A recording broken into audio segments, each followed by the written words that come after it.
Hi, in this video we're going through how to unlock the cannibalistic Altruist Cult in GTA 5 story mode and net Trevor a sweet 100 grand.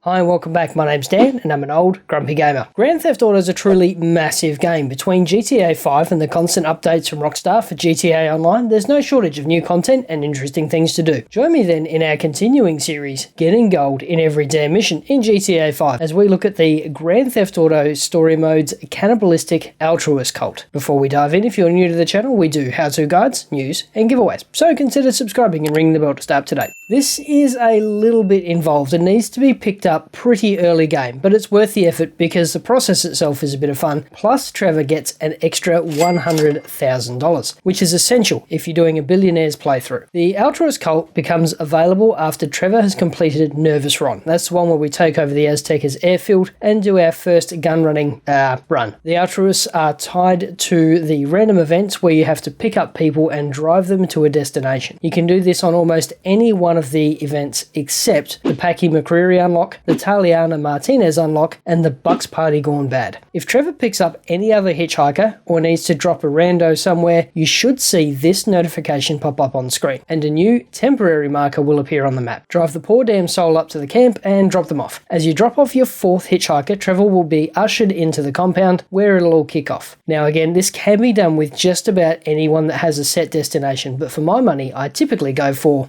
the hitchhiker lady that's been on a week-long bender and is taking advantage of a young man's naivety and generosity. The alleged former member of the Lost Motorcycle Club who appears to have robbed the club and her family and is attempting to spin a story to help her get away with it. The guy who wants to drive home drunk in a large SUV who can be found near Floyd's place.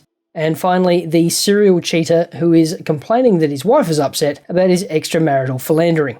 If you get really stuck, there's always the amorous couple not far from Trevor's place too, but I like these guys because they're genuinely in lust and make sure that they don't endanger other people by driving home drunk. Now, if you've already had all these random events, don't despair, you may be able to find some other compatible events using Fandom's GTA wiki. There's a link to the relevant page in the description below. So before you pick up your fourth hitchhiker, I highly recommend grabbing a heavy automatic and body armor, and making sure that Trevor's rage meter is full, which you can do by shooting pedestrians or cops.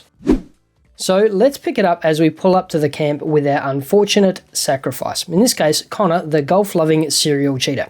So Connor gets ushered in, Trevor has a little bit of a spat and just asks for money, and that seems to do the Altruists in. They're not terribly happy with him, so they usher him straight back into the compound.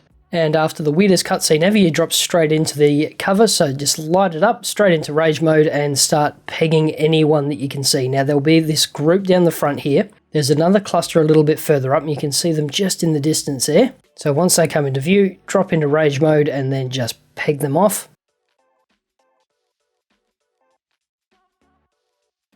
Okay, once you've kind of cleared everyone, there's just a few more stragglers sitting on top of towers and on top of roofs there. So I'm trying to get a line here, not having a great deal of luck. That's okay, we'll just make our way around down to the side.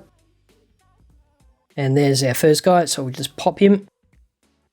Now you don't have to use rage mode here, but it does make for a more effective kill and a better chance at a headshot. So we'll just pop behind here and cover him. We've got that fellow just up on the water tower there. I don't know if I can get a line here, so let's give it a try. No, I haven't really got a line of sight, so that's all right. We'll come around the other side. We won't be able to flank him, but we will be able to get a better line pretty easily. There he is. Pop, and two more to go.